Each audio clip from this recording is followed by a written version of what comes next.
one.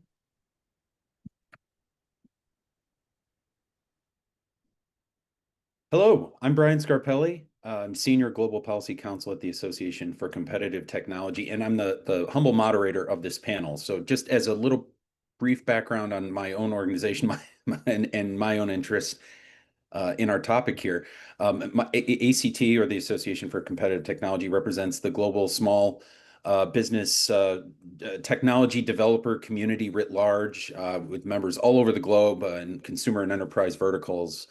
And so as you can imagine that we're how excited we are to be a part of this conference, and for me personally be a part of this panel. So thank you. And I'm so pleased to welcome from Geneva the ambassadors of the three countries who led both negotiations for the WTO e-commerce agreement and the subsequent push to implement it. The ECA is a landmark set of digital rules for the digital economy, which those of us in the business community very much hope the U.S. will eventually join. And we want to issue a huge thank you to all three of the co-conveners for each of their leadership. Thank you. So I'd like to welcome first Ambassador Hung Seng Tan, who is Singapore's ambassador to the WTO, Ambassador James Baxter, who is the ambassador for Australia at the WTO, and Ambassador Katsuro Nagai, who is the Japanese ambassador at the WTO. This is a very timely panel. That might be an obvious statement, but it shouldn't be understated, since we're gathering so shortly after the WTO's fourth trade ministerial, which left key digital issues unresolved, and we're speaking only a day before the negotiations on those issues resume again in Geneva. So without further ado, let me begin. I just have some questions to ask. First, for Ambassador Tan, a compromise proposal to create a new longer-term moratorium on duties on e-commerce lapsed at the fourth trade ministerial. This happened through the proposal that had won support from 164 WTO members, with only 2 countries opposing it. And though the moratorium agreement had been in effect for almost 30 years, how should the business community read this outcome? And what does it say about the WTO's ability to set commercially meaningful trade rules? If you can comment on the April 2nd joint statement signed by 23 WTO members pledging to uphold the moratorium until the next General Council meeting, that would be great. And we of course don't know what will happen next with the moratorium, but it would be great if you could walk us through some of the possible scenarios. Well, thank you very much, Brian, for those questions. But before I address the questions, let me begin by making 2 observations.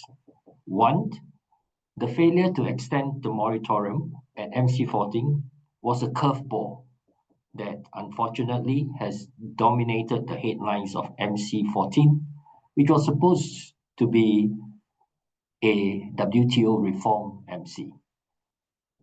2, I want to highlight here that the dynamics underlying the moratorium change at MC14.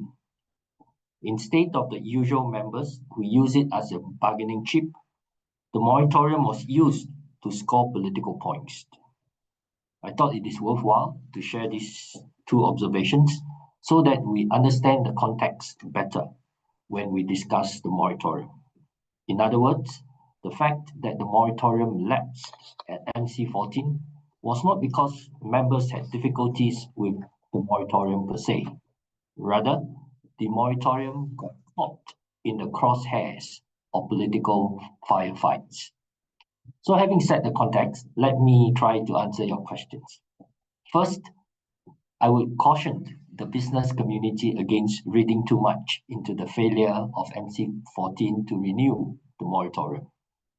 The fact that 164 out of 166 members supported a 4-year extension in Cameroon clearly showed that the overwhelming majority of members recognized the importance of the moratorium to businesses, to consumers, and youth and women entrepreneurs. More importantly, it reveals the strong collective commitment of members to extend the moratorium for an unprecedented period of 4 years, which would have made it the longest extension since the moratorium was introduced in 1998. Hence, while it is indeed disappointing that the moratorium lapsed at MC14, I would say that it's not all gloom and doom. Going forward, we should ride on the momentum generated at MC14 to continue pursuing extension of the moratorium beyond 2 years. And here, the CSI can play an important role by encouraging its members to continue advocating for the moratorium, especially if they have operations in the 2 countries that block the 4-year extension at MC14.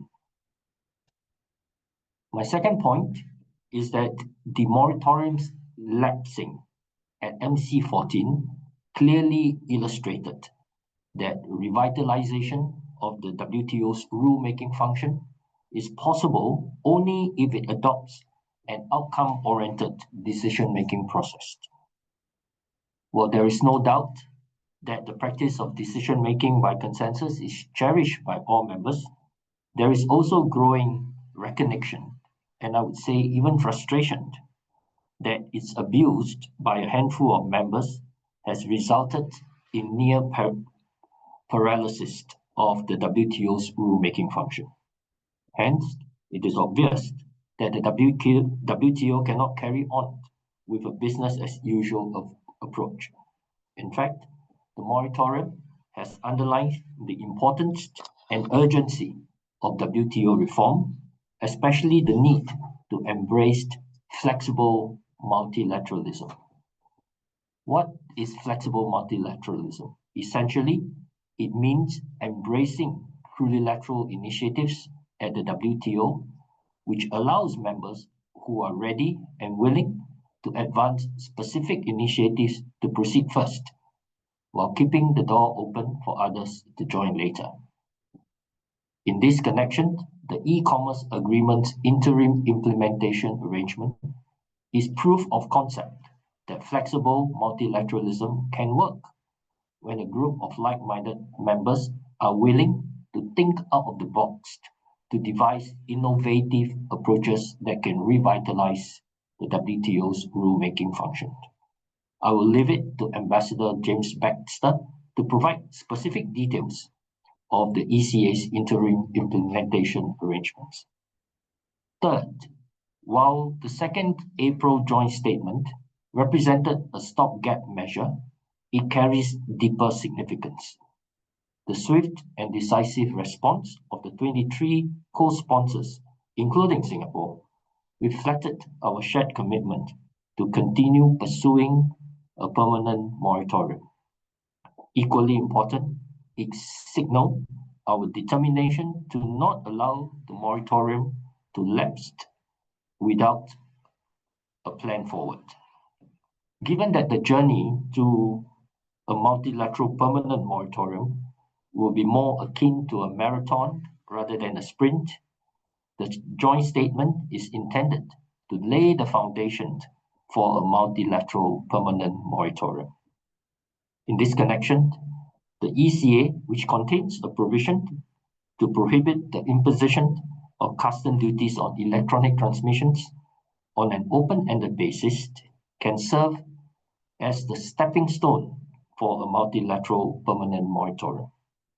The ECA locks in a baseline level of support for a permanent moratorium among the 66 co-sponsors, who collectively account for almost 70% of global trade. Given the uncertainty surrounding the moratorium, the ECA serves as a safe harbor that guarantees stability and predictability for our stakeholders, which is invaluable in the face of headwinds confronting global trade. Before I end, allow me just to take this opportunity to thank the CSI for inviting us to participate in the summit and for its strong and steadfast support for the ECA. I'm heartened that our collective efforts have borne fruit, and I wish you a fruitful meeting. Thank you. Thank you very much, Ambassador. I really appreciate that. Well, the next question I had is for Ambassador Baxter. After repeated efforts to incorporate the e-commerce agreement into the WTO failed, 66 WTO members did pledge to strike out and implement the deal on their own at MC14, effectively creating a plurilateral in practice. Can you talk about the significance of this step and what comes next? If you can fill us in on what you're expecting in terms of a timeline and any next steps.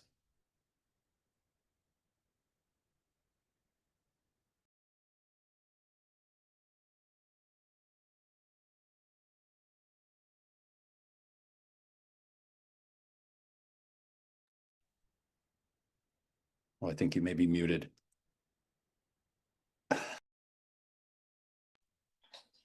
Basic problem. Excuse me. Thanks, Brian. Yes, very happy to do that. But I would just like to start by echoing what Ambassador Tan has just said about our appreciation for the interest of the CSI in our work, and we want to continue the cooperation that we've had with you over the years in this area. Certainly, Australia is very pleased to have, in conjunction with Singapore and Japan, led successful efforts to launch the WTO agreement on electronic commerce with interim arrangements among 66 WTO members. By many measures, it was the most significant success of MC14, and we do see it as a win. It does establish the first baseline set of global rules for digital trade. And as Ambassador Tan said, the timing is also important considering the expiry of the e-commerce moratorium and the agreement's permanent prohibition on customs duties on electronic transmissions will in fact constitute the most comprehensive global coverage for that commitment. In terms of its systemic importance, the launch showed that plenty of members do still value the WTO and that they do still want to negotiate new global trade rules. And the interim arrangements will allow participating members to lock in the rules now while continuing to pursue incorporation into the WTO agreement. And as anyone who has read the text will see, the arrangements specifically do allow for the agreement to enter into force as a standalone treaty first, with a view to adding it to the WTO agreement when we can. I think the three co-conveners shared with the other co-sponsors or participants in the agreement that we had to take this step. Industry stakeholders around the world had made it clear that they did expect us to move forward after years of negotiations and successfully concluding the text. And we're very pleased to have delivered on that expectation. As you said, participating members had tried to seek the agreement's incorporation into the WTO rulebook in the conventional way. But with a few members opposed, it was clear that we did not have the consensus required for that. And in view of the reality that consensus is required in the WTO, we felt that letting that dynamic persist beyond MC14 was not sustainable.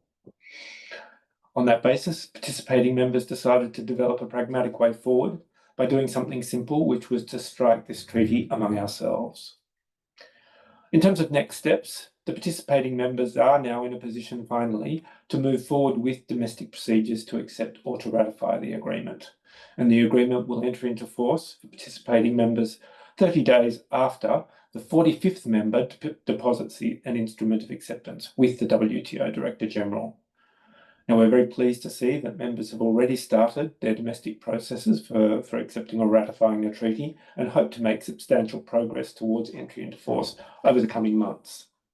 It will take some time and effort in capitals, but given the interest in launching the interim agreement, we judge that there is enough commitment to see it through. In parallel, as we've said, we will continue to seek to add these rules to the WTO agreement itself, and we'll be continuing to talk to other members with a view to reaching consensus as soon as we can. And in the meantime, we will continue to reach out to other WTO members to join the agreement. We have already been approached by new members interested in joining and are confident the agreement's membership will continue to grow. And again, we'll be looking to you to assist us in that advocacy. Thank you. Thank you so much. Really appreciate that. Ambassador Nagai, many of those in the business community are eager to see the e-commerce agreement take effect so that we can start to think about a second phase of negotiations, one that would include foundational commitments in areas such as data flows and non-discrimination. A lot has changed since key digital trade language was stripped out of the agreement at the US's urging back in 2023. For example, AI and economic security now feature in trade discussions. Could you set the stage and talk about what kinds of commitments you envision being discussed in a future stage of negotiations? Thank you, Brian, for this very important question regarding the future of the e-commerce agreement. You cast the spotlight on the challenges that we co-conveners should address, other than promptly bringing the ECA entry into force with the interim arrangement explained by Ambassador Baxter earlier. Above all, I would like to thank you for showing your expectation for further development of the ECA. The current text of the ECA sets the first multilateral global baseline rules in the e-commerce sector as the digital trade continues to grow. We would like to consider ways to build on the agreement going forward while listening to the opinion of other co-sponsors. If I were to directly answer the question to what kind of commitments are envisaged or envisioned to be added onto the ECA, I would say that we can learn from the precedents of the many existing digital economy agreements, DEAs, and economic partnership agreements, EPAs. A wide range of topics are now covered, from classic but still forefront issues such as cross-border data flows and electronic signatures to AI-related policies. Even more important is the fact that the international commitments on digital trade are developing with a broader participation of the LDCs in developing countries. Namely, the AFCFTA Digital Trade Protocol and ASEAN Digital Economy Framework Agreement may be fresh in our minds, but according to the recent survey we conducted, only 8% of trade agreements, including digital trade chapters, are now concluded exclusively between developed countries. Rather, majority agreements which were involved by developing countries. An agreement with digital trade chapters between developing countries, including LDCs, account for as much as 43% of the total. These figures indicate that international commitments on digital trade are not limited to developed countries anymore, but are progressing in broader and more inclusive manner. Bearing these facts in mind, we'd like to explore with other members the creation of the global rules that will enhance digital trade environment.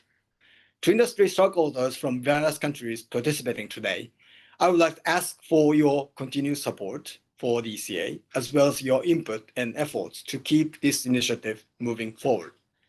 The value of trade agreement can be obtained by multiplying the level of ambition of the agreement by the number of participants. We'd like to ask industries of the countries participating in the ECA to push for early ratification in each country. We'd also like to ask the industries of countries not participating in the ECA to work toward joining the most promising agreement at the WTO. I would like to conclude by expressing my gratitude for your support so far and calling for future cooperation. Thank you very much. Well, thank you, Ambassador. That's very helpful. Really appreciate it. So thank you to all three of our ambassadors who very kindly took some time to share their insights and remarks here. And and these truly are, as we mentioned earlier, leaders in the negotiations for the e-commerce agreement, but also the subsequent push to implement it. And I just briefly, personally, thank you so much. Really appreciate it, and thank you to CSI for convening us here.